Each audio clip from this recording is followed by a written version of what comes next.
James Bond, that notorious, amazing Dr. No secret agent, is back, and half the world is out to kill him. As he pits his murderous talents against the Iron Curtain and its velvet women. Well, I'll tell you something, Courtney. You're one of the most beautiful girls I've ever seen. I think my mouth is too big. No, it's the right size. For me, that is.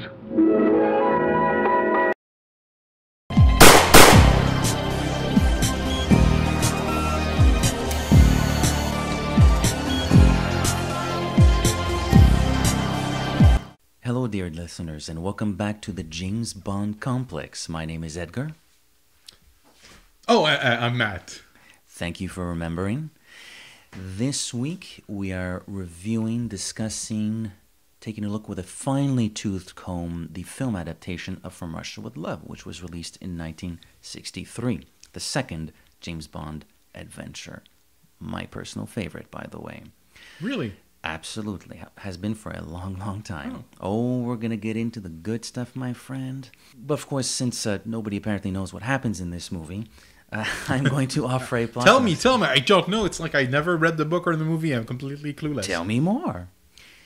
Here we go. Who's this James Bond guy? In its ongoing quest to dominate the world via counterintelligence, terrorism, revenge, and extortion, Spectre, led by the mysterious Number One, former Soviet Colonel Rosa Klebb, and strategist Kronstein have concocted a nefarious plan to discredit both British and Russian intelligence. The two pawns in their plan are a young, innocent Russian government clerk named Tatiana Romanova, stationed in Istanbul, and James Bond. When MI6 receives word that Tatiana is willing to cross over to the West with a coveted decoding machine because she has fallen in love with 007, the British smell a rat, but cannot resist the bait.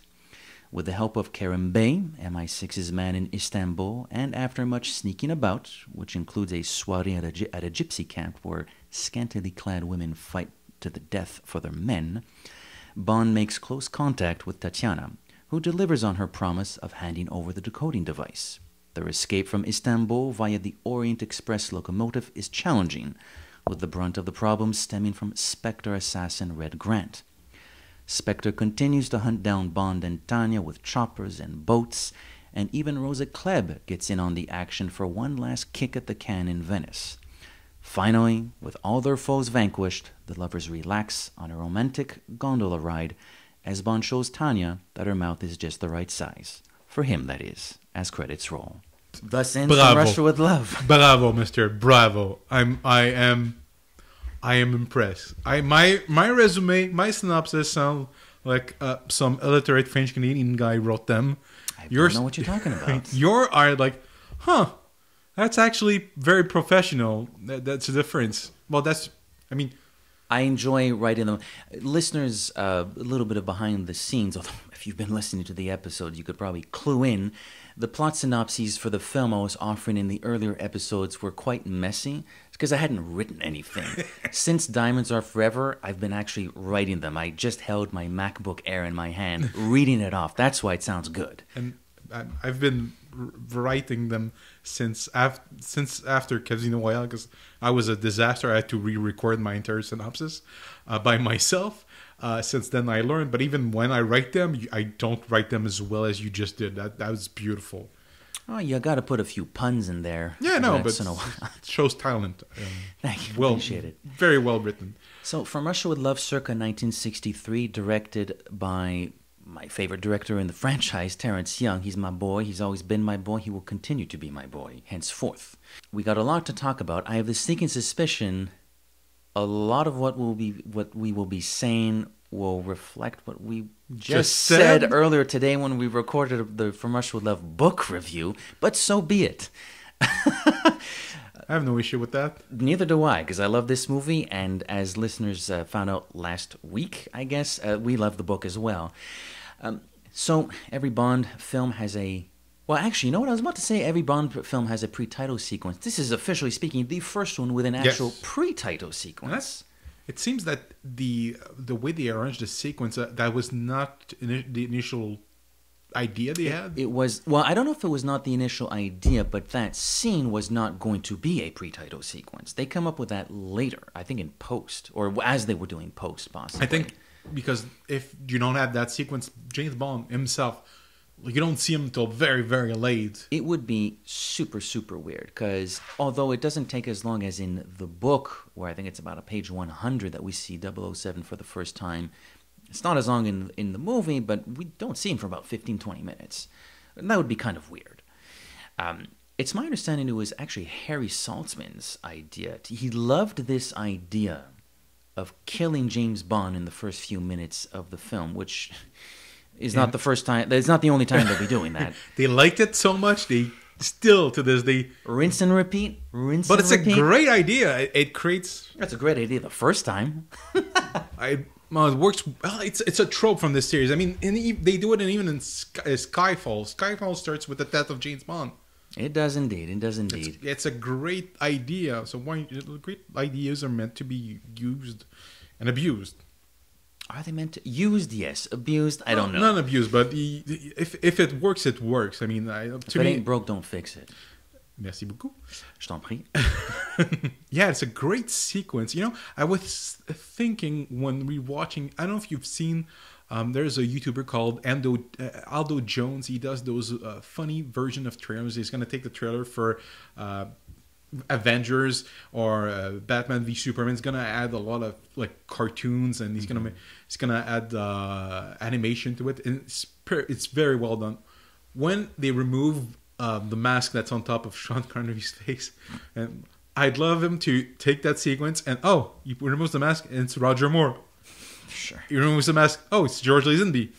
He removes the mask. Oh, it's Sean Connery again. Oh. He removes the mask. Timothy Dalton. Like, and it turns into Jason Bourne and all these Miss Moneypenny. Miss Moneypenny, like craziness. White Miss Moneypenny. Black Miss Moneypenny. Silva. It's a funny sequence. If somebody knows Aldo Jones or Aldo Jones ever listens to this, please do it. Please do it for me. It's something I'd love to see. But it's a great sequence. It's a great little sequence. Have you played the video game? I did, yes. The game starts with that sequence. Yeah. It's kind of creepy when you're playing the game. You're like, because I know the movie. I'm like, yeah, I'm gonna die. Yeah, I'm not James Bond. Not James Bond. I'm just prototype James Bond. And you get... This movie starts where we get an awesome gun barrel, and then it cuts to fake James Bond walking down steps, and he passes the bust of some sort of a strange animal, and the look on his face, like, what the F is this thing? I love that. Right off, hook, line, and sinker, we're 10 seconds into this movie.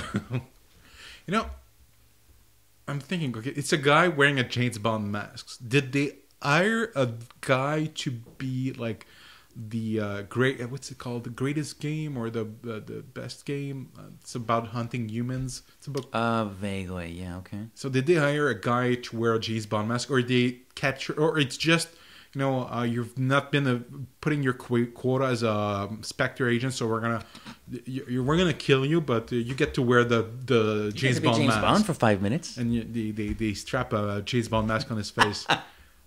Well, let me ask you this. Let me do the spin-off of this guy. There's the spin-off of the spin-off Netflix show. Let me ask you this. So they make a mask, which is a perfect replica of Sean Connery's face. Is that more efficient, or the plastic surgery they do for Domino's brother in Thunderbolt? What is more? What's a bigger waste of time and money? Plastic surgery. Because if you can do that type of mask, why do you need to pay for plastic surgery? Just strap rubber on some dude's face and voila. Unbelievable. And look, I just said it's my favorite film of the franchise. So obviously anything that is even going to remotely sound like a criticism throughout this episode, I want you to understand, Matthew, and I want you, the listeners, to understand from the bottom of my heart and every fiber in my body, it comes from a place of love. I am having fun with this movie. Edgar, we're doing a James Bond podcast. We're not being paid. We're doing this because of our passion. If people don't understand that we love James Bond, warts and all, well, spoiler, we love James Bond, even with its flaws. So here we go. Why is he wearing a Sean Connery mask? Because they are so afraid of James Bond. Since the Doctor No affair, they have wanted poster all over the offices of Spectre. Kill this man. They kill this man. They've been obsessed with James Bond. So they're like, we have to not be afraid. So we're going to train ourselves not to be afraid. So it's like they're immunizing themselves against James Bond. You know what? It's I'm going to write a prequel comic to From Russia with Love, the film, and in this prequel comic, they're training Red Grant. Kill this mother effer, kill this mother effer. Like, who am I supposed to kill again? Here's a picture of him. Look at the picture. Who's that? Okay, let's try this. We're going to make a mask. We're going to put it on somebody, and we're going to put you in a hunting ground. Will you figure it out after that? Yes. Okay, fine. We'll do it. And that's the last panel of the comic, and then the movie begins.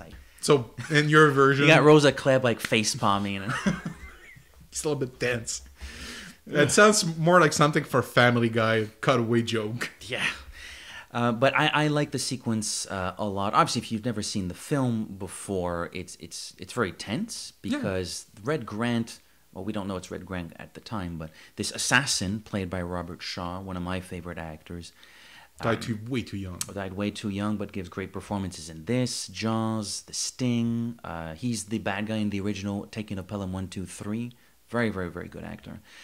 And he looks really menacing. He looks really cool, too. He's very calm, and he's got his little, what is that called? The garrote? The garrote, yes. From his watch. Was an awesome little device. Love the garrote from the There's watch. something about the watch also in the novel. I think Bond takes his watch at the end of the book. He does, but I don't remember why. Yeah, I think for it's some reason. Don't remember why, but there's something about the watch. He's like Bizarro James Bond. Yeah, kind of. That's always my interpretation of this version. He's almost like James Bond, but inverted. He's not a bad-looking guy either. Oh, he's He's a pretty good-looking guy. So sorry to, although when that actor reaches 50s and the 70s, when you see him in Jaws, you see time takes its toll. Yeah, taking its toll a little bit. The same looks, but he's still a great actor. Absolutely. Oh, legendary performance in Jaws. Not as legendary as his performance as Red Grant in From Russia with Love. But... No, of course not. They are strangely mirror image of each other. They look the same. They dress well. They are very cold, distant. You look very fit, Nash. Yes. I love them. Apparently, they've been in a Robin Hood movie together later on, where really Connery plays older Robin Hood and Shaw the sheriff of Nottingham. Really? I've never seen it. Apparently, yeah. Nice. I'm not kidding. It's true. I've never seen it. I've found out during my research. Cool. I'm like, it's on my to-do list, to watch list. Yeah. So Red Grant successfully attacks and kills his target, which is fake James Bond. And then the lights turn on. It's a training ground. It's a training session. 1 minute and 52 seconds. That's a great opening. That's a fantastic grabber. Like, oh, geez, I'm gonna watch it. It's dark. It's gritty. It's very violent. And then 2 minutes in, the movie has pulled the rug under your feet completely. I want to get into the meat and potatoes of this movie. What do you think of the sound when they remove the mask from the guy? It's fun. I love this movie. I love this movie. It's little things like that you notice, and it's only with other Bond fans. Like, do you like the sound that the mask makes in From Russia with Love? Yes, I do. Excellent. Probably our listeners probably know what we're talking about, and if I know myself, and if I'm not, if you're editing you're editing this episode, put the sound effect now. Oh, I love it. And we're back. So that's a great opening, and then we get to the title sequence, which is where we get the first version of what I would describe as a proper Bond title sequence. Dr. No's title sequence is awesome. We'll get to it when we get to it. But this one is very much in the mold of what we're accustomed to seeing. We have a scantily clad woman who's belly dancing. I think it's supposed to be a dancer from the gypsy camp, or probably the dancer. I think it is the gypsy camp dancer. And we'll get to her when we get to her. I don't know her name. I didn't write it down. Well, we'll get there, all right. Oh, my God.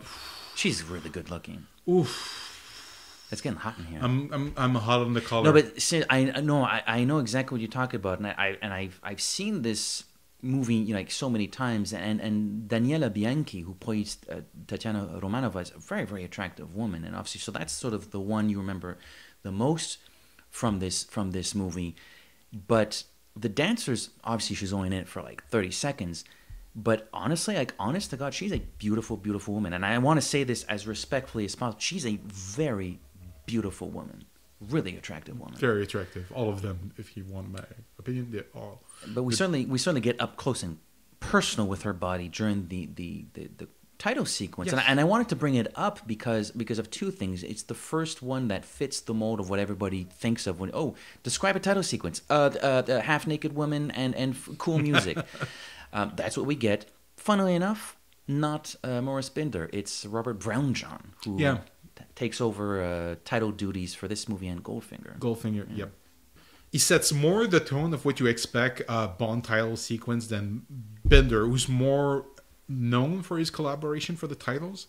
I think his influence is stronger than... Robert Brownjohn sets the stage, and Maurice Binder, bless his heart, takes over and does great work for the years to come. But what we think of with respect to Bond title sequences is actually not Maurice Binder's idea. It's actually Robert Brownjohn's, which is kind of a funny little factoid. And we cut to... the greatest chess coup, a brilliant coup, the greatest chess coup ever.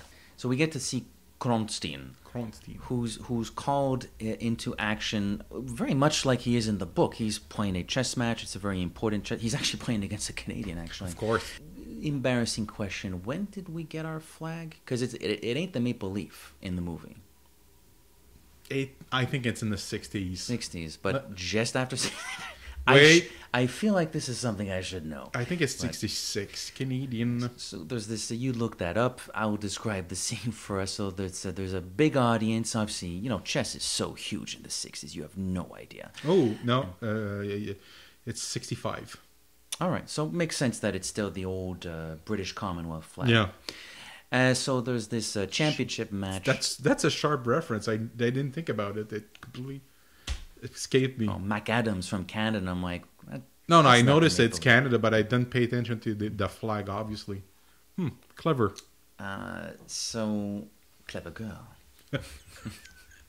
The Jurassic Park spin-off. complex. I'm feeling the pressure now.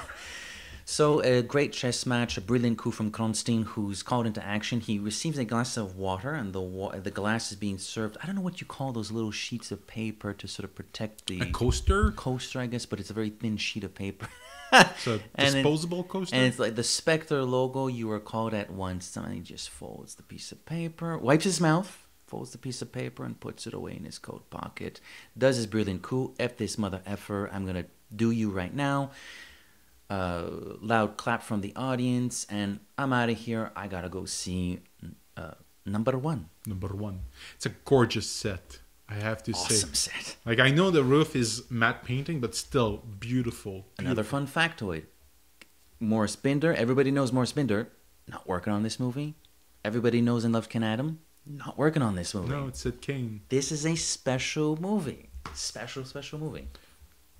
From memory, I think Sid Kane, his designs, it's mostly they use him for more realistic. He's back for On Her Majesty's yeah, I'm Secret looking at your Service. poster there. Yeah, and I think he does Live and Let Die too. I don't know who does Live and Let Die. I think he does the first two more films. I'm not. Which would make sense because they're more, so to speak, grounded from a visual standpoint. And I think Peter Lamont takes over after For Your Eyes Only. No, he's on For Your Eyes Only. He's on for Ken Adam is his last job is Moonraker. Yeah, and that Peter Lamont takes over after Moonraker, not after For Your Eyes Only. But with For Your Eyes With Only. For Your Eyes Only, right? I thought you said after. I was like, what? Who did For Your Eyes Only then? No. But yes, it's a brilliant set. It's a brilliant set. It kind of looks like something that Ken Adam would design.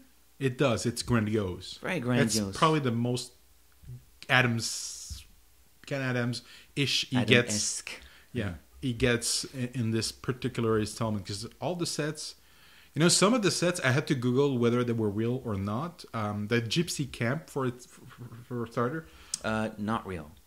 But still, there's structures, there's like runes that camp. So I was shocked. I'm like, oh, this looks like an actual like rune they probably built. filmed this. They always say, oh, we filmed this on Pinewood. We filmed that on Pinewood. It's Pinewood. But not like, well, like the garden, the hunting ground in the pre-title sequence is the actual garden at Pinewood. Like they didn't have to do anything. It's there. But the gypsy set is fake. Yeah. But it looks like real. It looks like real. I know.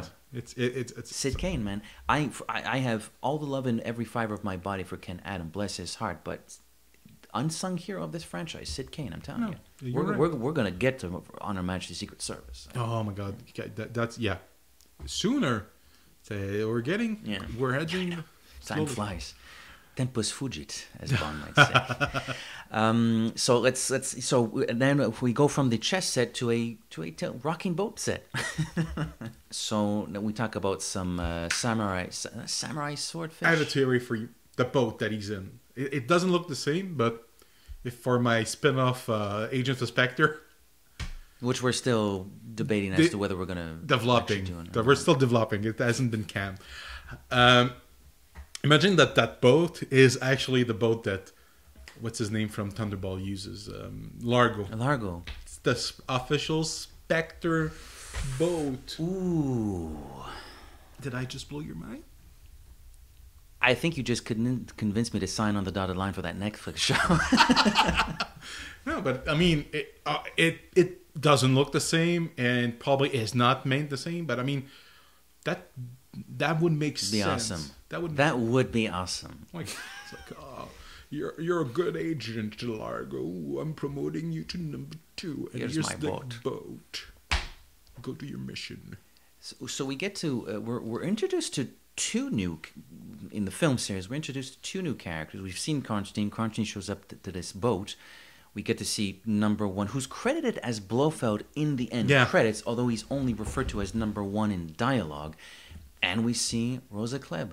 Rosa Klebb. I find the parallel amusing. I do not bring you here for your amusement. Oh my God! Why am I sounding like Sean Connery? But the guy who does his voice, do I have notes on him? I know the physical Blofeld is played by Anthony Dawson, who's Professor Dent in Doctor No, but I don't know who does the voice. I had notes, but they're on. Did he ever play Dracula? No, he could. No, but he was a little bit big.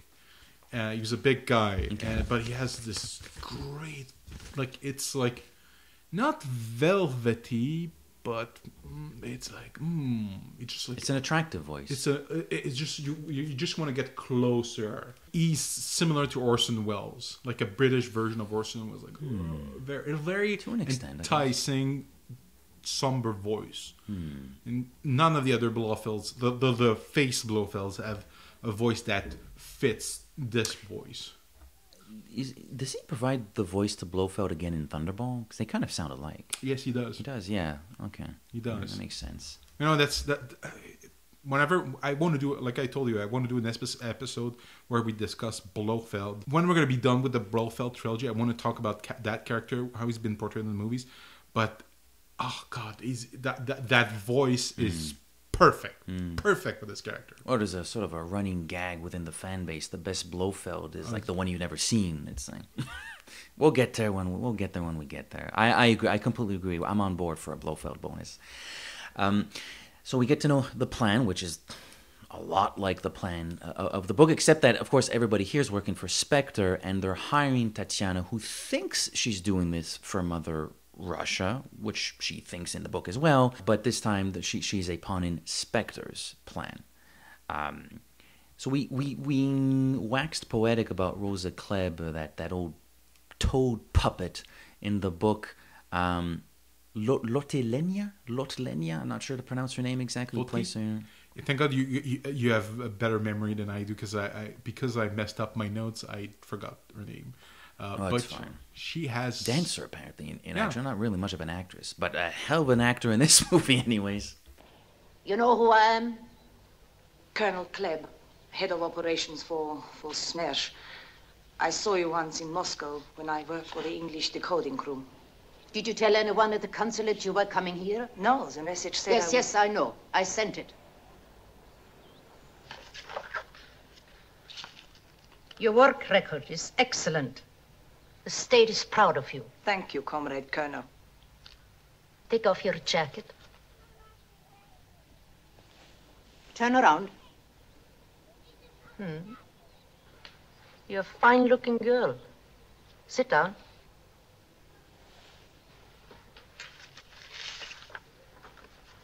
I see you trained for the ballet.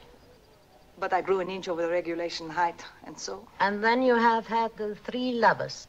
What is the purpose of such an intimate question? You are not here to ask questions. You forget to whom you're speaking. You forget to whom you're speaking? She's not dubbed because I know that Daniela Bianchi, who plays Tatiana, is dubbed. I know. She's not dubbed. She does all her own voice, and she's a. I think Connery's dubbed. Perhaps, but I don't think so. No, she has a great commanding voice, and her character, the spoofer in Austin Powers, her and Irma Bunt in On Her Majesty's Secret Service, she's very similar to the film version. Like I haven't gone through. I like Irma Bunt. I'm an Irma Bunt fan, but you can tell it's fairly obvious that they're like, oh, let's make another Rosa Klebb. Yeah, but give me more Rosa Klebb. I love Rosa Klebb inside and out. Old toad, old hag. You know, there's a little moment where later on in the movie when she orders Tatiana on the movie on her mission, and she just touches her. Her Love it. I'm just like, oh, Love it. It. But that's. I'm actually. I mean, obviously, we can joke about that and make fun of it or be sarcastic about it. But I'm actually legitimately glad you brought that moment up because keep in mind this is a film from the early '60s. There were certain production codes that were in place, I believe, in Britain and in the United States, which I guess this is kind of a co-production. A lot of British people, but it's an American studio.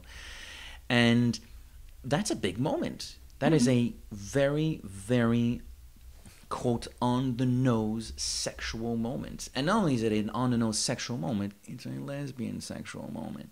So that's a really big moment in the film. And it's done with, I don't know if you would call it class, but for what you're trying to accomplish in a Bond film, it's done with a lot of class. In 1963, yeah, absolutely.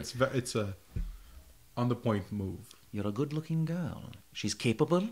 Her loyalty to the state is without question. And the Kronstein has this plan. They're going to discredit Bond.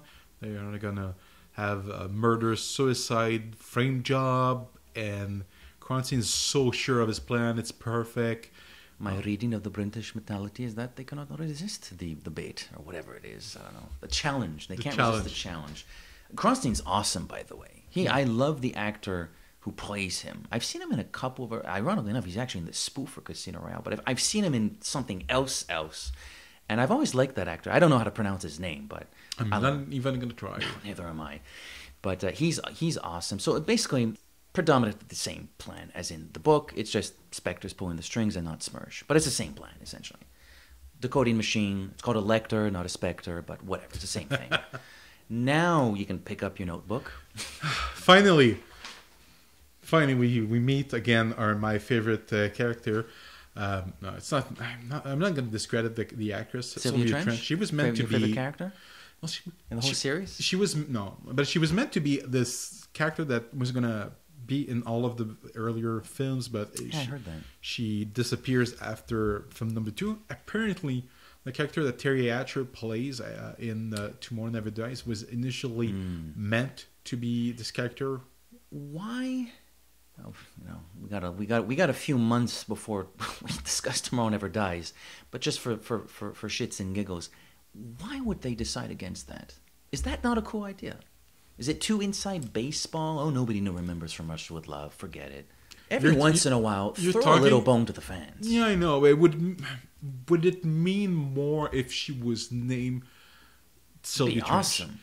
It would, Honestly, it would close her story. It would close in a tragic way, but it would close her story. I would have to recast, though, not Terry Hatcher. She cannot do anything but American. So we need to recast her. Probably, because we're talking about a character that hasn't appeared in a movie since, if we're going... Emily Blunt. In 1997, she's like our age. She's probably 16, 17. So I'm not 16.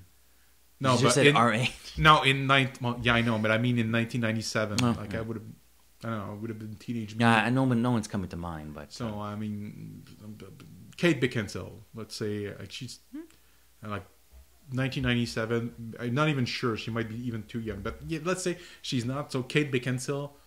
Yeah, she could have worked. It would have made sense. I mean, you bring up. Oh yeah, we when you know that time when when you play we gambled the casino. We went to your job in Jamaica. She references that in this movie. Like last time, I'll be back soon. Last time you said that you went off to Jamaica for like 6 months or whatever. Like that. I like that little line of dialogue. Yeah, it's fun. It ties the movies together. And it means that they have a little thing going on. They actually have the little thing going on. You know, perhaps.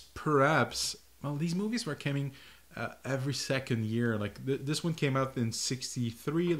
Yeah, it was an annual thing. So, but I'm thinking back then they probably didn't want to reference too many references because they their point of view, people haven't probably not seen the previous film, so there's always a new audience that they have to bring up to speed to. So bring this character back.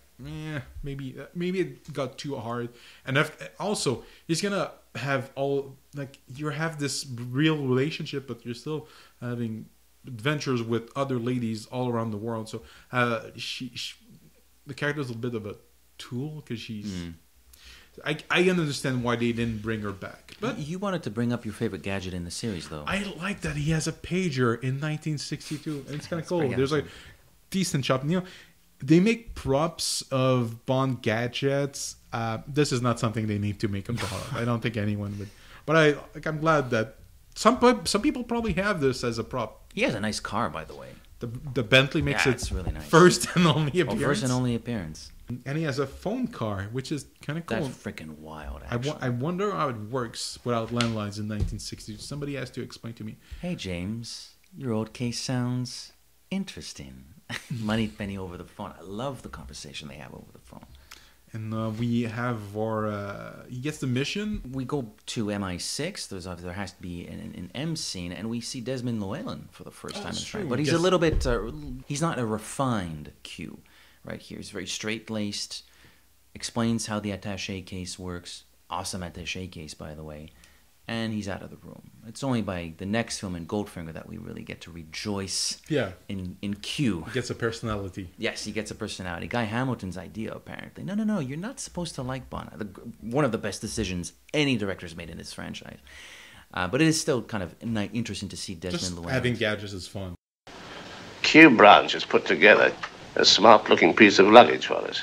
We're issuing this to all 00 personnel. An ordinary black leather case with 20 rounds of ammunition here and here. Now, if you take the top off, you'll find the ammunition inside. On the side here, flat throwing knife. Press that button there, and out she comes. Inside the case, you'll find an AR-7 folding sniper's rifle, .25 caliber, with an infrared telescopic sight. Then, if you pull out these straps, inside are 50 gold sovereigns, 25 in either side. Now, watch very carefully. An ordinary tin of talcum powder. Inside, a tear gas cartridge. That goes in the case against the side here like that. It's magnetized so it won't fall. Shut the case. Now, normally to open a case like that, you move the catches to the side. If you do, the cartridge will explode in your face. Now, to stop the cartridge exploding, turn the catches horizontally, like that. Then, open normally. Now you try it. Turn the catches like that That's right. and open ordinarily. You got it? Yes, I think so. Is that all, sir? Yes, thanks very much. Right. Joe? Yeah, no, absolutely. I love the attaché case.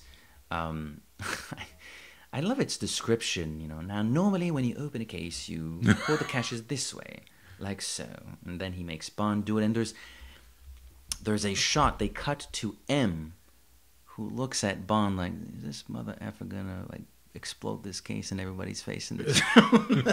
I love that shot. And he has this wry smile when he's like this. Like, of course, I'm not an idiot. But he's having fun. He's toying with Q, but Q is... There are a few more, and I think this is why I like Terrence Young.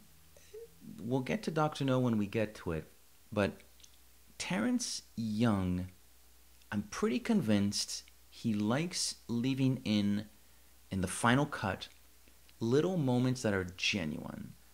Connery's smile and his chuckling. Connery chuckles during the gypsy dance. That's a genuine moment. That's not acting. On the train, when this is before chaos erupts, on the train, Bond and Tanya are in their room. I don't know what you call it. No, it's a room.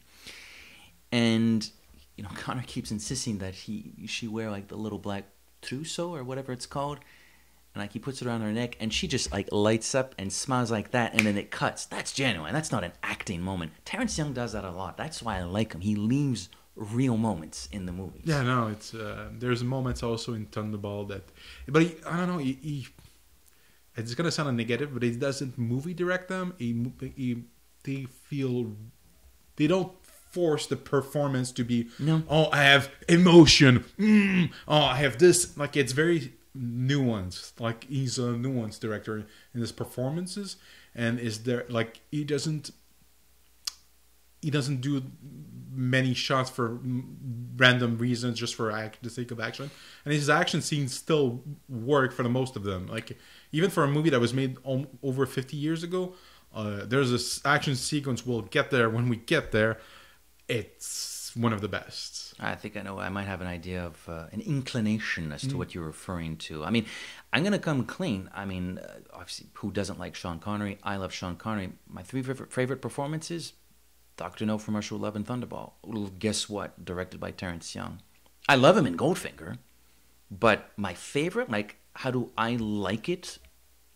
How do I like how Sean... That's a terrible sentence. How do I like it how Sean Connery plays James Bond? Dr. No, From Russia with Love, and Thunderball. That's just personal opinion. I honestly, he's great in Goldfinger. He's great in You Only Live Twice, but he's a cartoon. Yeah, he's a bit more of a cartoon. He's definitely a cartoon in Diamonds Are Forever. We had a lot of fun a few weeks ago reviewing that movie, and part of the fun was Sean Connery's performance for the right reasons. But I think it's also Connery's favorite movie is From Russia with Love. So, you know what? Yeah. His best performance as James Bond are in those three movies, Thunderball. And of those three, I think the best one is in this film. I absolutely... There's things I like in Doctor No, but you're great. Probably right. Is more it's more refined. I shouldn't. I'm committing the age-old mistake of merging favorite and best, which is something that grinds my gears, and here I am doing it. My favorite performance is in From Russia with Love.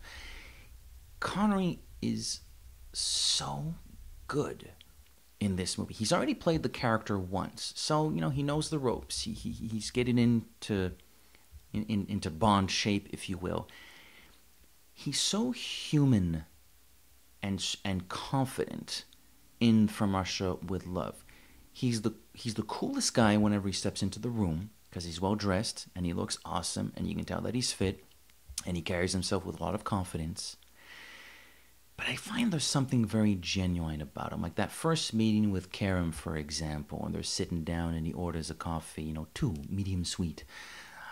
And he sits down with his cigarette and he's just very relaxed. Kerim says, I think you're wasting your time here. Just spend a couple days and go home. And Bond is like, well, You tell me, what do you think is going on here? Like, there's something about Connery's performance in this movie. Like, it is my favorite. He's relaxed. He's having a good time. He's having a good time. Like Bond Mania hasn't soured his opinion on the character. No. Yeah, exactly. And the character still feels just real enough. Just real enough. But he's still the coolest mother ever whenever he walks into the room. You can tell that. I love it. It's my favorite. You know, I'm sure we said this in our Phantom Menace episode, where I can roll with any of the performances. You know, my favorite Bond is always, you know, just ask me what the last movie I watched was. Yeah, you do a lot of Roger Moore impressions, so I think you're bettering yourself. But I see your point. He's so good in this. I have nothing else to add. He's excellent. No, he's perfect. Excellent. He's a great actor, playing my favorite character, and this is my favorite performance of his playing my favorite character. No, he's that movie doesn't have many flaws, but Connery is perfect. Yeah, I mean, he's confident. He's macho when he needs to, and he's not always a nice guy. He's mean sometimes, and he's cruel. Near the end, where he gives Tanya a good slap, because now he's really... Well, Kerim is dead at this point, and he's like, I need answers now. And she's like, oh, all I know is I love you, James, I love you. And there's this moment where he sort of like looks up and just goes like, yeah, sure. It's like there's doubt. It's like, what the hell is going on here? Like, she keeps saying she loves me. I don't know what to believe anymore at this point. Yeah, sure, okay, you love me. Or after he killed Grant and he's escaping, she's still feeling the effects of the drugs. He's like, come on, get up. I want to leave you here. I know. It's just... God, he's great in this movie. And that's what you want from Bond. You don't want him to be a nice guy. Like, you want him to be a cruel, sexist, misogynist dinosaur. And he's perfect in this movie. He's such an asshole. Is he an asshole in this movie? I don't think he's an asshole. He's professional. He's on a mission. He's on a mission. His ally has been killed, and he knew he was walking into a trap, and now the trap is sprung. This woman, she's nice. I know. She seems nice, and now the trap. Oh, let's unstrap this. Yeah, maybe Roger Moore is now the trap has sprung, and I knew walking into this stupid mission that there was a trap, and she's part of this trap. I am not going. I Edgar Chapu. I'm never going to condone slapping a woman, but in the context of that scene, it's like, woman, give me some other effing answers. Yeah, no, but it's. I say asshole. You say, well, he's a professional, but. It's not nice. But out of context, a man slapping a woman. You don't do that stuff. You don't do that. But within context, it's reasonable. Like, Give your life depends on it. People are dying. You need information. Your friend has just been murdered for no reason. And that's the thing. Like, his Bond doesn't like killing for no reason. No, that's true. Which is actually something that's brought up in the book in the Krylenko sequence, where Bond is actually not particularly pleased about the fact that Kerim in the book really wants to kill Krylenko and do it in cold blood. We mentioned that in the book episode, and Bond's not really comfortable with that. So I think that carries over a little bit that bleeds into the films to an extent. We're sort of going all over the place in the film. Right. I'm going to bring it back to when Bond exits the M's office. He signs From Russia with Love on the picture of Tatiana. Those are the ends of Terrence Young. Oh, are they now? Yeah. I thought it was quite cute. I did not know that. Also, when he gets to Istanbul, you probably won't see it on the printout that I did because it's black and white. But even when you watch the movie, watch carefully the cars that are passing in front of a camera. You can clearly see the camera and the camera operator filming the sequence. That's something I like. I love seeing the seams, but you can't see that shape there. That's the camera. Did you spot that, or did Yeah, you no, research no. that? I saw it. I was Really? like, oh. No, Blue 'Cause Rays. this is the movie I've watched the most times. I've never known. Yeah, The Man with the Golden Gun one in You see a reflection. like that's like the infamous one everybody knows, but I'd never noticed that. Well, it's a black mass, but you know, if you know what a camera looks like, and you can clearly see like it's a person, it's a camera. But Fascinating. I don't mind it. Juicy little details. Oh yeah, I don't care about the fact that you see the camera in the mirror in the belly dancer's room in Man with the Golden Gun. I love it. And we get to Istanbul, we get to the assassination attempt made on Kerim Bey and his mistress, which is she's a fine lady. Is she not in another film in a small role? I don't know why her face is so another Bond familiar. movie, Yeah. or another movie. Maybe that's where I'm wrong, and I'm thinking of another movie. She looks like another actress, but I can't remember right now. And the weird thing is, for the number of bloody times I've seen this film, it was only last weekend when I rewatched it that it hit me like, I know this face, and it's not because I've seen this movie like 20 times. It's because I know this face from somewhere. Anyways, but Kerim. Oh, Pedro, what's his name? Pedro Armendáriz. Armendáriz. Oh, he's like. There's a lot of Bond allies with mustaches. Mustaches and beards that are a little bit older than Bond. That's the mold. He's the granddaddy. He's the granddaddy, and he's. Who's your daddy? Kerim's your daddy. And it's even. Oh, it's more even worse when you know that he was that's sick, dying man. And when you know that, I from time to time I could know. You can pick out moments where they use probably a body double or where he's struggling to walk. Yes, it doesn't when they're ruin... fleeing after they explode, or not, they don't explode the whole embassy, but when the bomb goes off, it's a little tough on him when they're walking on the ground. I felt there was a shot when this is during as they're fleeing and they're sort of walking back into their hideout. There's something weird about his face, like he's not having a good time walking up those steps. But those steps, I think it's a body double. I think all of them are. No, but there's a shot when they come back to he's HQ. He's in front of the camera. Yeah, exactly. When he walks up, he looks a little he's strange, like kind of walking funny. I know which yes. But after that, you see him only from the back. Pretty sure it's a body double. Could be. I wouldn't be surprised, actually. There's a shot also at the... it made me chuckle. When they're at the... when the gypsy attack.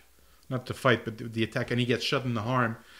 You can clearly see that he has something in his hand and he's putting the blood. I'm like, that's like a wrestler move. Because wrestlers, when they have gloves or they're not wearing an outfit they usually wear, they have like blood packs hidden on them. And squib. Oh no, I got cut. So I'm like, oh, that's kind of cute. I don't mind these. Like, it's a movie. Like, I know these people. Like, I'm not a child. Like, seeing the scenes doesn't ruin the experience. It doesn't. And that's one of the things. That's what grinds my gears whenever modern audiences can't seem to digest older films and older filmmaking techniques. Like, just let your imagination. Look, guys, boys and girls. Do you know what an imagination is? Like, the movie will do most of the work because you're watching it. Let your imagination take you on the magic carpet ride. But I don't know, it looks fake. It's a movie. It's fake by definition. Yes, you're watching a movie. Are you a grown-up or a child? Right. If you're a grown-up, don't shut up. Enjoy the movie. Yeah, shut up. It's a matte painting. Okay, that movie was made in 1955. There's a great example. Matte painting. Miniatures. Miniatures, man. That's great stuff. That's artistry. Mm-hmm. It's the movie doing, although I don't think there are a lot of miniatures in From Russia with Love. It's maybe a bad example, but the miniature is doing as much of the heavy lifting as possible. You do like the 5% that remains. Just do the 5% that remains, man. Can you not do that? Apparently not. Apparently the 5% that remains is too much to ask. Yeah, but I love this movie. But Pedro, such a good performance. He's not as big as he's described in the book, but somehow... But his personality is big. Personality is so big, you just love the freaking man. This is an old friend of mine. Oh, the nose. Yes, his old friend, the nose. Follow your nose. Oh man, the entire time, I'm just enjoying him. It's just so sad when not only does he die in the book, but when you find out that he I have had a fascinating life. Oh. Would you like to hear it? Oh, you would. The only, but there's a character in For Your Eyes Only that is my second favorite, and he feels like Pedro 2.0. There are a few Kerim Bey. Maybe there's another bonus episode for us. Bond allies, elder, mustachioed, bearded Bond allies. Bond mentors. Bond mentors. You got Kerim, you got your Draco, you got your Columbo. You got your Mathis circa Casino Royale, Daniel Craig. Got the guy from the Die Another Day in Cuba. You got the guy from the... He counts. Do you have a car? I need a fast car. I might drive just a thing. You got Zukovsky, sort of Zukovsky. Nah, he's more like the Felix Leiter of the Brosnan era. Yeah, who's Felix Leiter, who's completely MIA during the. I'm thinking. Oh, for Dalton, you have the Afghani prince, maybe, but he's not really sort of little young, no, young. No, so not because he got a beard that you're necessarily older. No, but he's the same age or perhaps even younger than Dalton. But I'm thinking Dalton doesn't have a mentor. Dalton doesn't need a mentor. Bloody fool! Watch the birdie, you bastard. Love him. I can imitate any of that. You want to hear my George Lazenby? Go ahead. My name's Bond. James Bond. Okay. Let's get back to the movie. Robert Shaw, like I said in the previous episode, he is the shark from Jaws. Because you don't see him that often. And that's the addition of Spectre. I don't know if it doesn't make it any worse or better. But it's just a tangent enough that, even if you read the book, it's just enough for like, oh, that's a twist I didn't expect. And I wish they played a little bit. If I could play armchair filmmaker, there's a little thing, no change at the end of the movie. I would have had it just for spice things up, because I love the idea that they're playing both the Russian and the British, and he's killing Russians, and he's creating tension where there is none. Not only there is in the book and there isn't. It's not the same thing, but it creates artificial tension that I wish they played more with the Russian versus. But at the time, I understand why they didn't do it. But you only got 2 hours to make a movie, it's longer than Dr. No by a good 15-20 minutes. I think. Okay, I haven't watched Dr. No in a while, actually. That's the one. It's coming up next, actually, so I'm kind of excited. It's one I love. Like I just, to me, it's like going on vacation, Dr. No. But I enjoy that tangent. It's a great idea. I mean, I respect and will applaud the decision of the filmmakers to not get political, therefore to use Spectre, but I think they do it in an intelligent way. It's one of those things where you change the book, but you do it intelligently. It's well written and it fits. Now, the book is a little bit more political because, yes, the Russians are in fact the bad guys. In the film, the Russians are not the bad guys. They're pawns just like the British. And it's also a continuation of Dr. No. So I think it works. And it's kind of cool to see a little bit more of Spectre, who are mentioned briefly in Dr. No, but we get to see much more how they operate. I mean, we see their training ground. We use live targets as well. Spectre Island. Spectre Island. And there's so much to discuss, but we need to speed things up. Yeah, this is actually quite shocking how long we've been going on for. I know. Positively shocking. I love that's one thing.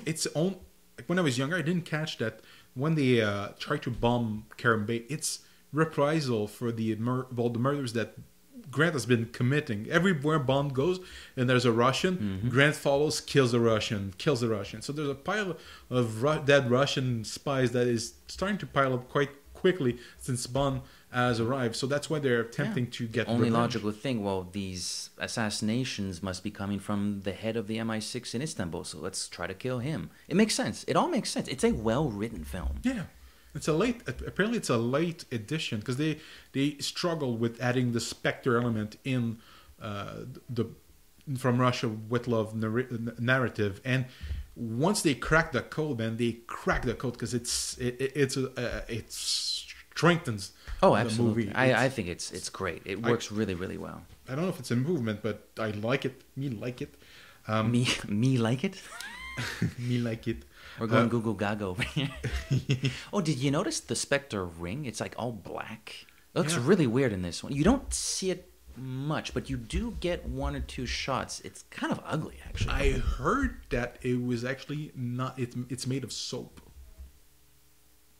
I have not heard that. Yeah, I heard that. I haven't done my Spectre ring research yet, so no, but I was listening to a guy reviewing the prop ring because they made a prop replica, and then they explained that the original prop was actually just somebody carved, because they knew movie props sometimes are really cheap. They're made to be discarded and not used. And somebody wanted to a Spectre ring. You get 20 minutes to do it. Okay, let's have this ring. I put a piece of soap and there's an octopus. There you go. That's why it doesn't look great. And probably the replicas they've made since are probably better than the original. Could be. I know I have it's a cheap knockoff, but I have like the 2015 Spectre ring. It was actually my favorite. It's actually right there looking at you. It's glinting. You're a member of Spectre too? I'm a Spectre. Yeah, of course. Awesome. World domination, baby. I'm in the extortion division. Give me my money. I'm in the special division. Special, right? We talked a lot about Tatiana. In fact, we struggled a little bit with Tanya in the book, although we did eventually get our thoughts across. What do you think of her in the film? She's drop dead gorgeous. I mean, the obvious point is Daniela Bianchi was a beautiful woman. Let's state the obvious. She's hot. She's really good looking. Good actress. Well, again, dubbed. It's always difficult when they're dubbed like this. It's so hard. She moves her tongue and wets her lips very nicely. Yeah, it's hard. I mean, I don't think they have a real female character until Goldfinger. Pussy Galore. Pussy Galore is probably the first time there's some gravity to the character, and it probably even Pussy Galore. I love her dearly, but she has nothing. When you compare it to Tracy over there on my poster on my wall on my back. Nothing. I think we might be heading towards a disagreement in a few episodes' time. Not because I don't like Tracy. Don't worry, don't go crazy. But just as for what Pussy... Let me rephrase that. To what the leading... I'll cut you because we've been running for almost an hour. I did want to know about Tanya. Look, I think Tanya is... She's... I'm not going to disagree with the fact that she's clearly not the strongest of the leading ladies. I think, funnily enough, despite the fact that we just said it's odd evaluating her because she's dubbed, as far as her eyes... her facial expressions, I think the actress is having fun in the role, and because of that, I'm feeling her a little bit. But as far as the writing goes, she's not the strongest character we're going to get. And she's certainly not the strongest leading lady we're going to get. But I don't outright dislike her. I'll ask you this question. Caroline.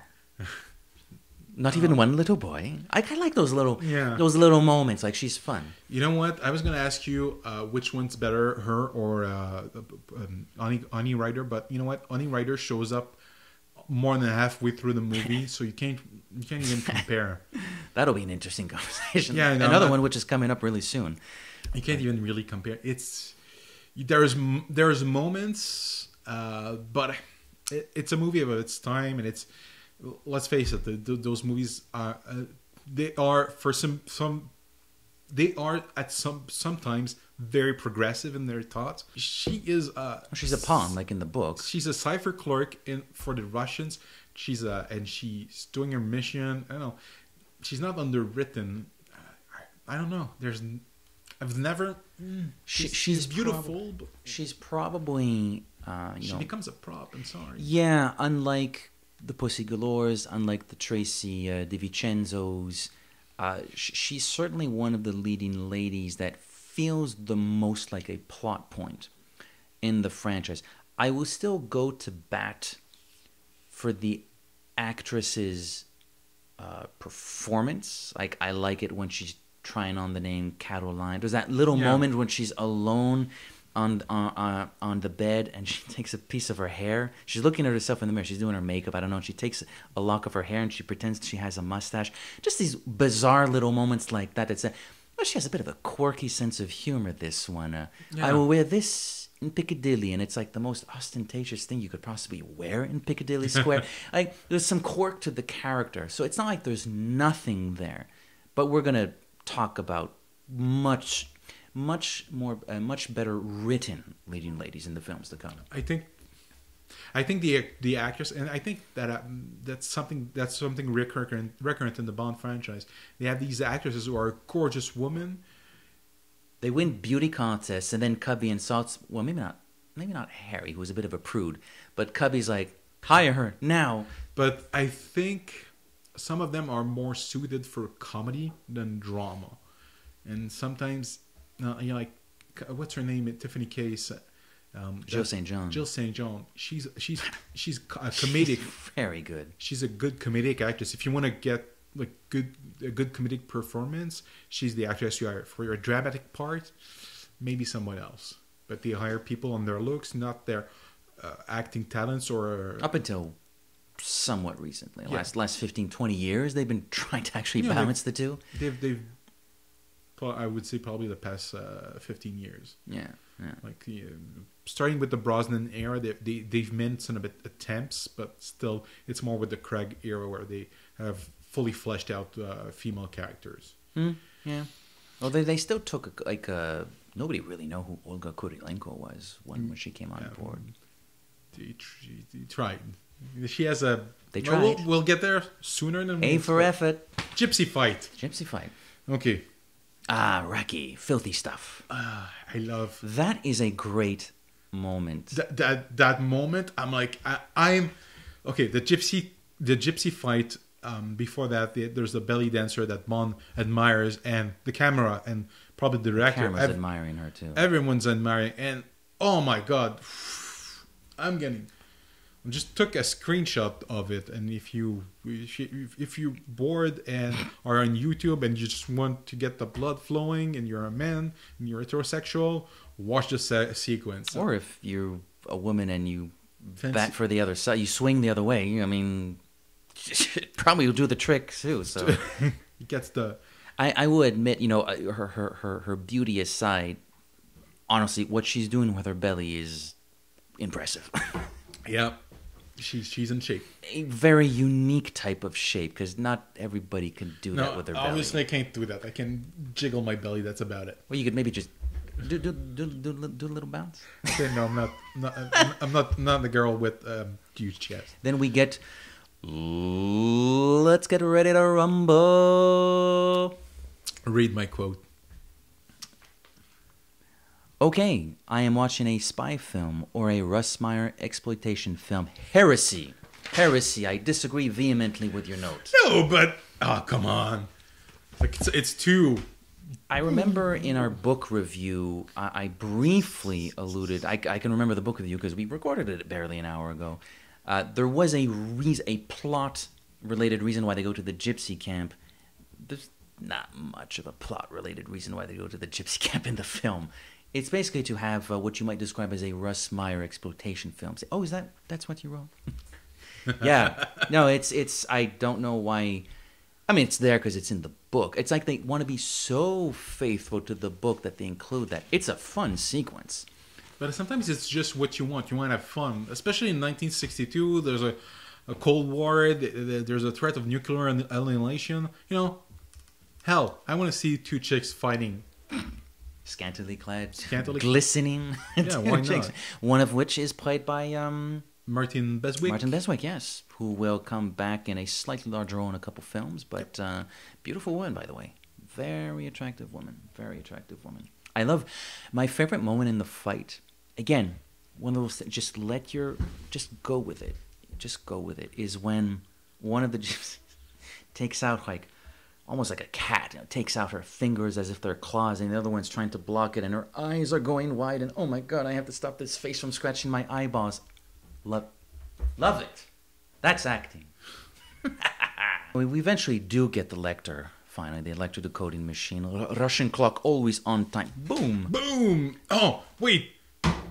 we need to talk about this scene, because there's the scene where Bond and Tatiana finally meet. Yeah, you only got a...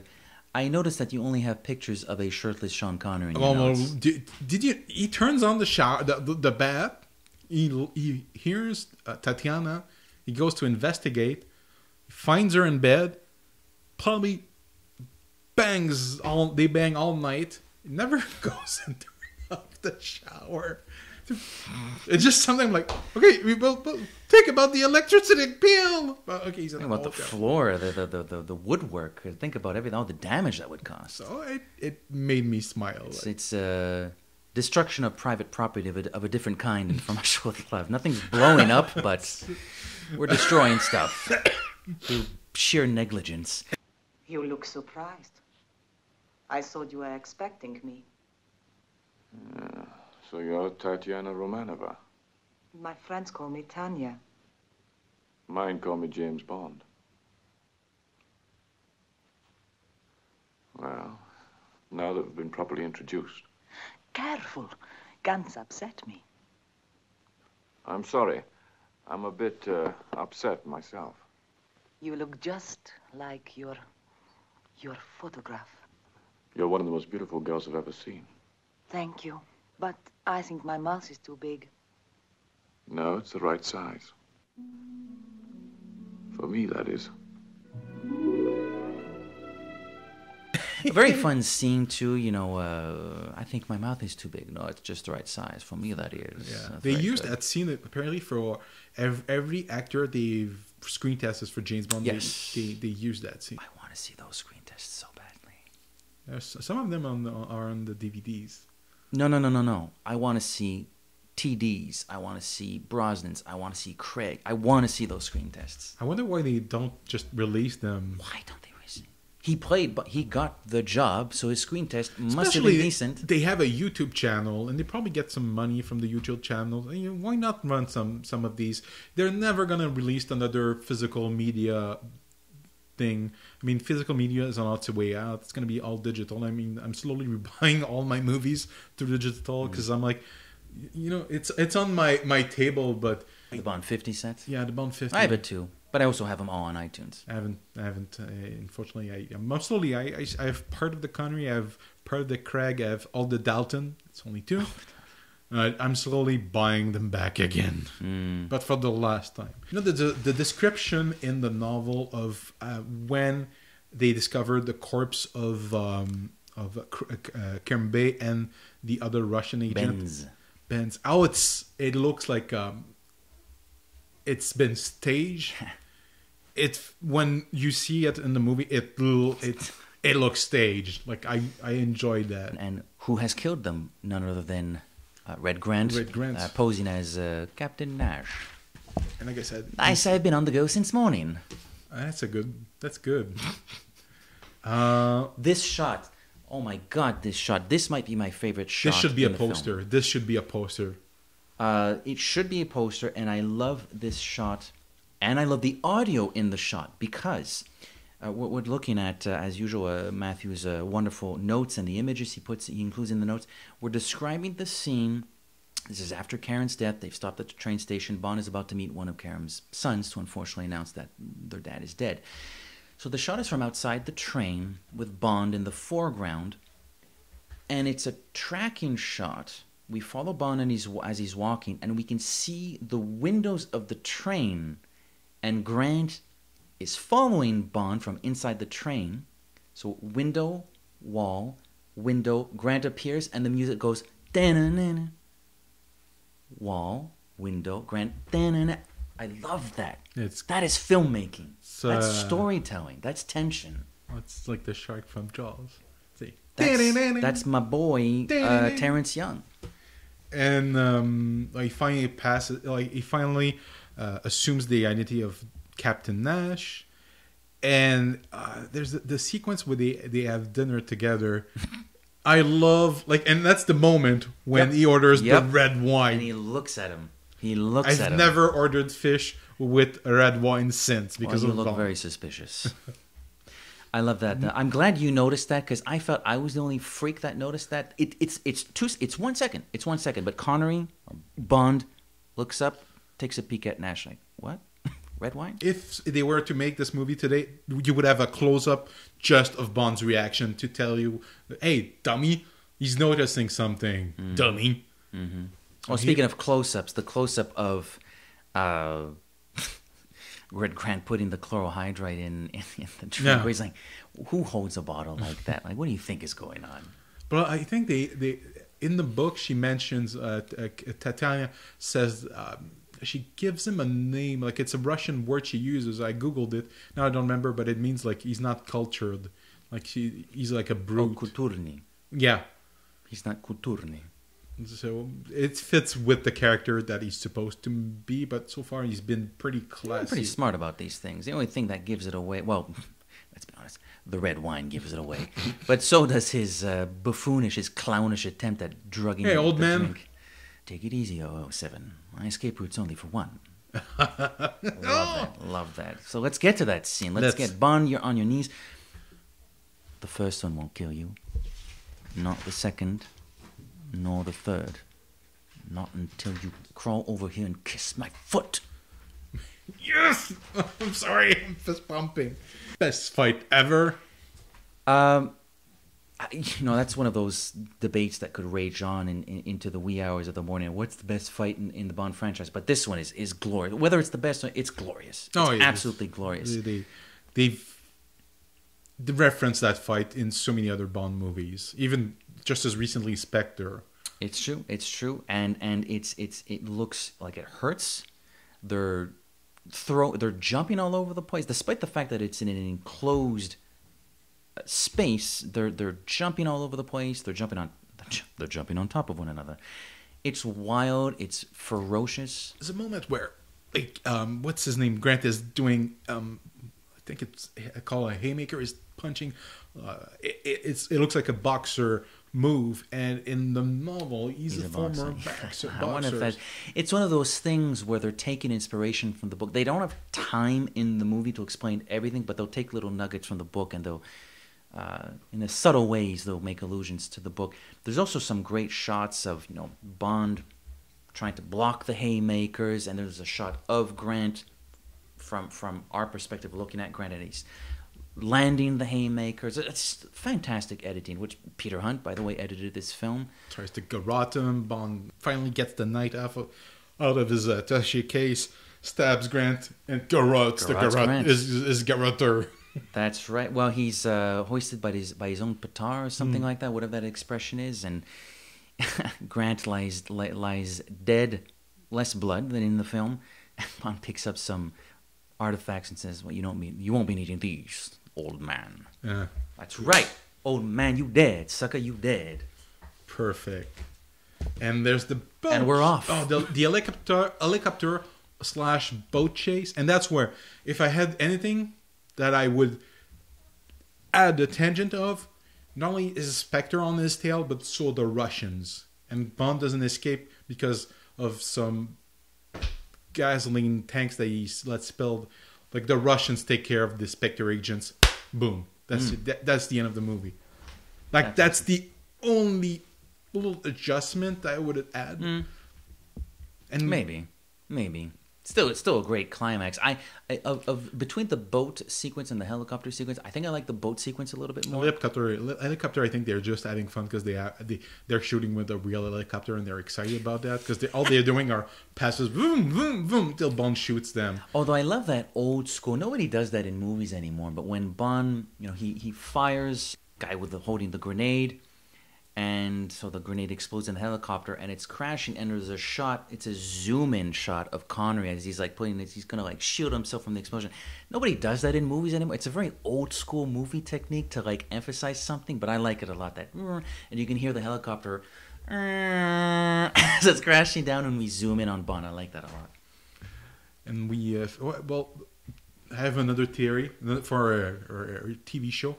Morenzi is Morenzi Gogol. He's actually Gogol's evil twin brother. Twin brother. Oh, okay, I thought you were going to say, I thought you were going with, just as Rosa Klebb, you worked for the Soviets and became a turncoat for Spectre, the opposite happened. He was a Spectre agent and then went to the Russians.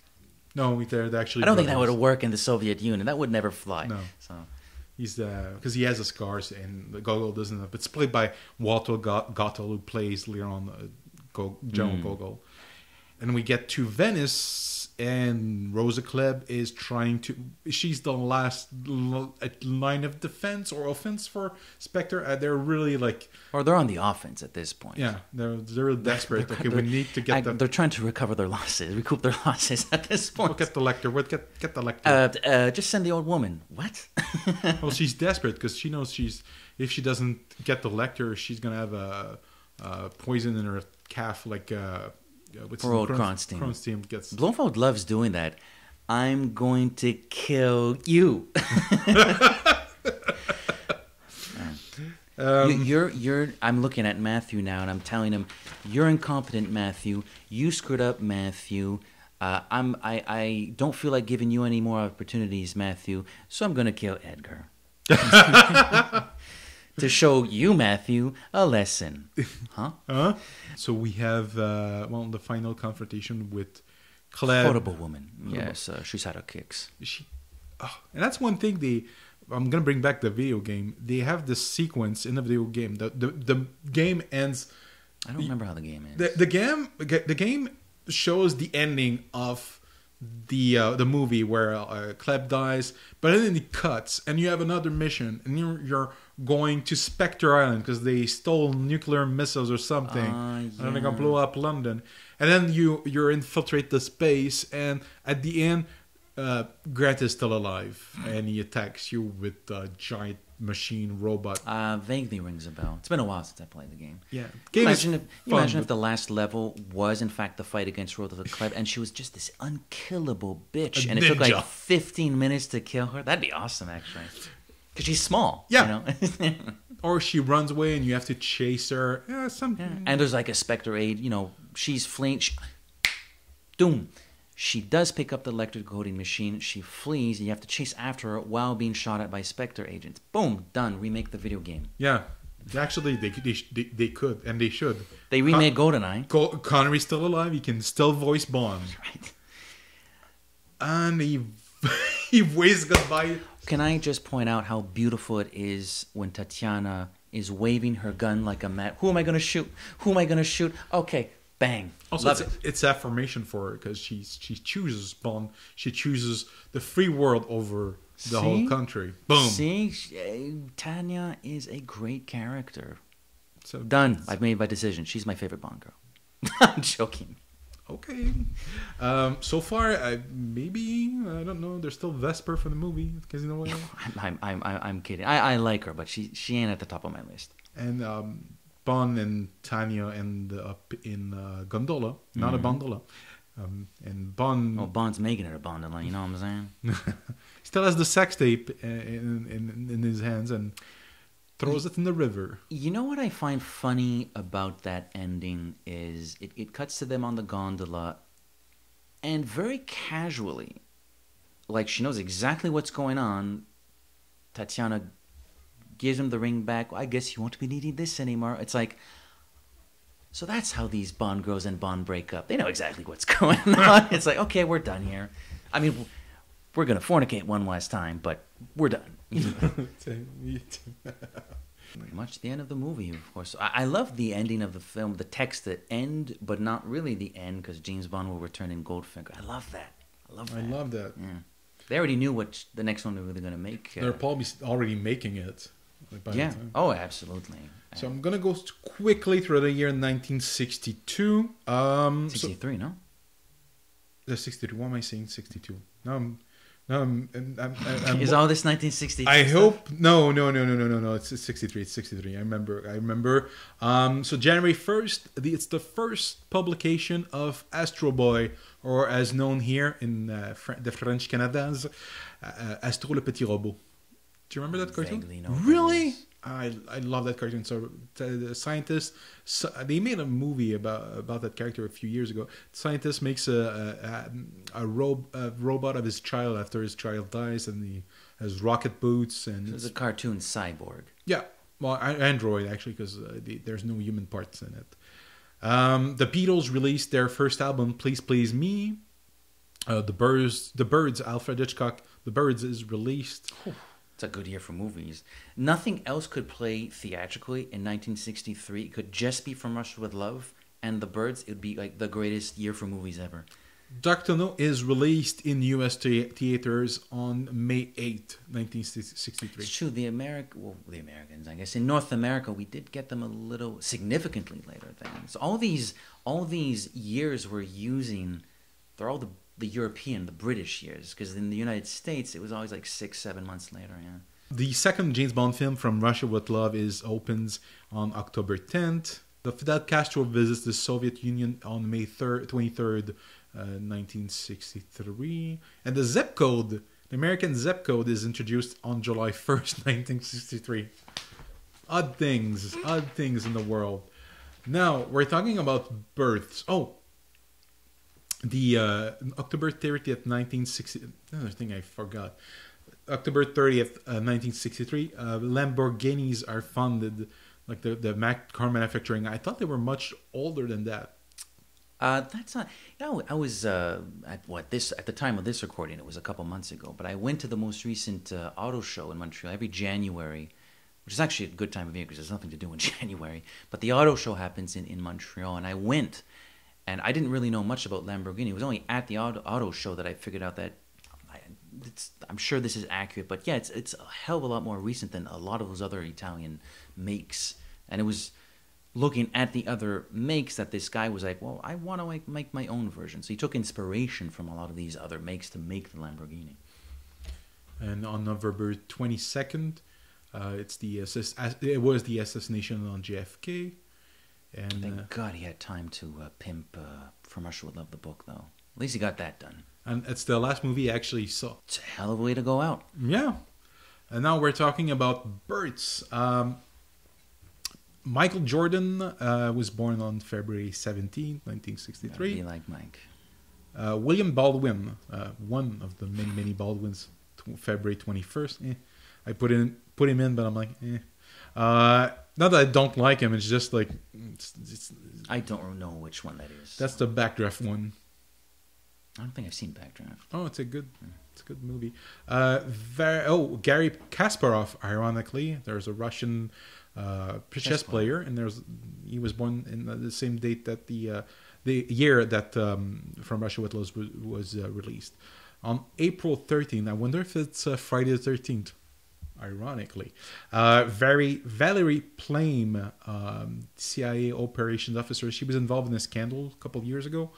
Was born on April 19th. Speaking of spy, and May 25th, Austin Powers, Mike Myers is born.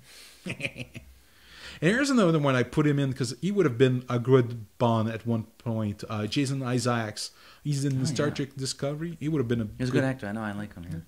And I put her in because she's in the Mission Impossible movies. But on August 14, 1963, Emmanuelle Béard was born. She's in the first one, right? The first one, yeah. Elizabeth Shue from Karate Kid, October 6th, 1963. And December 18, Brad Pitt was born. My God, how old is he? 54? 54. Wow. Looks like he's 38. Yeah. And he was in a Spy Game, which is a pretty good spy movie. Solid. It's decent. It's a good. I like it. It's on Netflix. One of only spy things they have on Netflix. So, final thoughts? Is it the best Connery film? It is for me personally. I think I agree with you. Yeah. It's also, as I said at the start of the episode, it's my favorite. I'm gonna say two things. It's my favorite Bond film. It's also my favorite film. Oh, really? Yeah, it's my favorite film. It's probably the movie I've seen the most in my life. Really? I watch it every year for my birthday. Yeah, you told me that. And anytime anybody wants to watch it, I watch it with them. I was excited to watch it for this episode. Yeah, I agree. Is it my favorite? It is probably the best Connery. Is it the best Bond movie? To be debated at some point. Again, favorite and best are not the same. It's my favorite. From the Connery canon, it is the best written. Like it works not only as like the book works. It's not only a good movie. It's not only a good Bond movie. It's a damn good spy movie. Yeah, it's a good spy thriller. So it works on all points. Would you recommend it to somebody who's starting with Bond, though? Like, I'm a 21st century. I was born maybe... Probably not, because it's not the movie that's giving the clearest indication of what a prototypical Bond film is. I think you have to build up to From Russia with Love to enjoy From Russia with Love. But Goldfinger does the trick. Spy Who Loved Me does the trick. You Only Live Twice would do the trick. I think if you start with From Russia with Love, however much I love the film, it's not giving you the best indicator of what the franchise does. It's a better film than it is a better Bond film. Like, I don't find it makes sense. I can sort of see what you mean by that. There's a logic there, yeah. Like, I'd love to talk more, but we need to wrap this up. Yeah. Okay, so individually, we are both online. I'm on Twitter at @00pop. That's the word _OH_pop, Matthew. At Matt Auclair. Collectively, as the James Bond Complex, we're on Twitter at The Bond Complex. You can search for us on Facebook at The James Bond Complex. We're on Instagram at The James Bond Complex. There is a thejamesbondcomplex.com. iTunes, Anchor. See us on Anchor, see us on iTunes, subscribe, rate, 5 stars, if you will.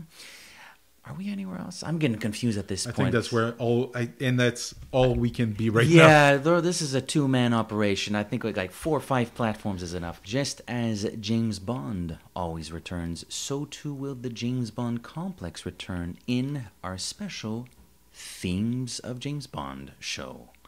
Merci beaucoup et à la prochaine. Au revoir.